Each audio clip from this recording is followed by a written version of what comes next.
Salut, c'est D. Dans mes vidéos, je parle souvent du désir. Je lui donne comme synonyme envie, besoin, par désir de simplifier. Mais du coup, c'est quoi le désir? Je vais essayer de le définir. Tout ce qui nous fait réagir est un désir. J'entends par réaction tout ce qui crée une pensée, une émotion, nous met en mouvement, nous fait rêver, viser, tendre vers quelque chose, nous rend satisfaits par sa présence ou insatisfaits de son absence. Les désirs nous constituent. Ils sont nobles, ils existent, et il est impossible et vain de chercher à les abolir, puisqu'ils sont tout ce que nous répondons à la vie. Ils permettent, par la réaction qu'ils entraînent, de faire l'expérience de la vie. Ils sont inhérents à l'être humain donc. Mais il y a désir détaché et désir attaché. Si le désir existe, nous ne sommes pas forcément attachés à son assouvissement. Il ne fait pas forcément notre pluie et notre beau temps intérieur. Le désir détaché est celui qui est sans attachement au résultat. On peut vouloir que quelque chose arrive sans pour autant y être attaché.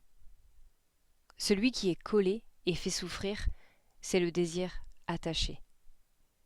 Lorsque mon désir ne peut être réalisé et me fait entrer dans une souffrance, dans un inconfort, dans un tiraillement, une obsession, c'est que j'y suis attaché. Ce sentiment d'attachement à un désir non réalisé, c'est la frustration. Si j'ai pas ce que je veux, je suis frustrée. Généralement, on n'aime pas cette émotion, et arrive alors le désir de non-frustration. Et ça donne quoi du coup? Comme je suis obnubilée par l'effet bonheur que me procure la satisfaction, de quel que soit le désir, je rame vers son obtention.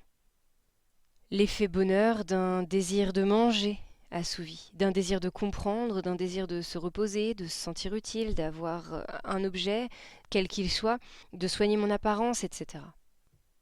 Et tant que ce, quel que soit le désir auquel je suis attachée, n'est pas atteint, la frustration m'amène à réagir, de manière différente selon mon style, mais pour les obtenir.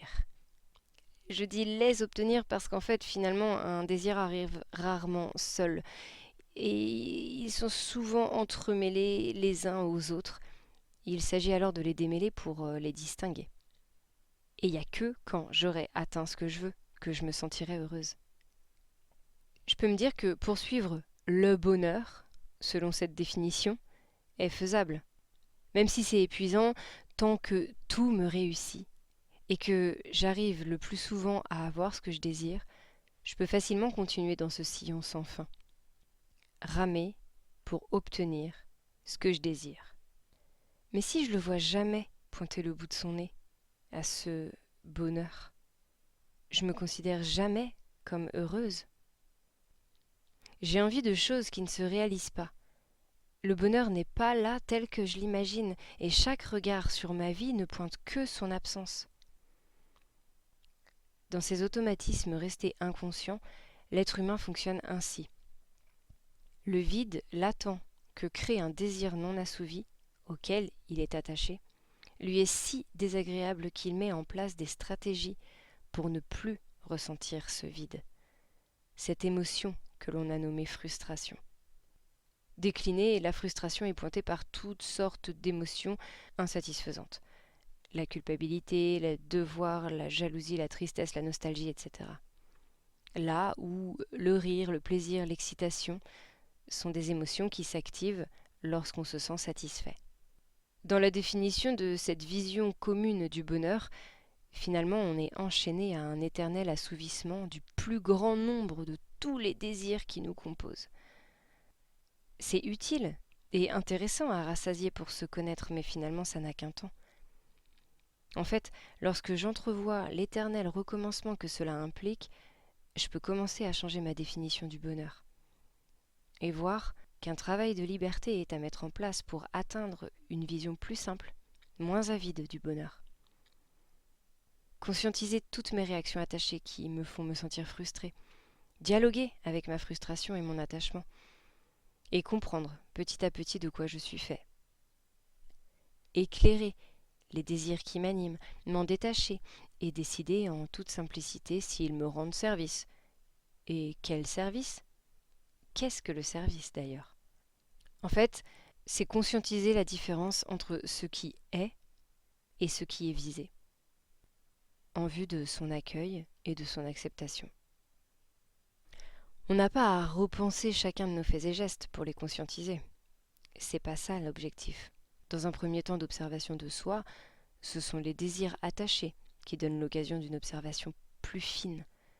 Ils sont un cadeau pour se découvrir, pour descendre dans les profondeurs du soi. La frustration me permet d'enclencher cette recherche, et le travail consiste alors à nommer le désir sous-jacent. La vidéo suivante prendra le temps de donner des exemples de désirs sous-jacents et souvent entremêlés les uns aux autres. Merci d'avoir suivi. À bientôt les amis.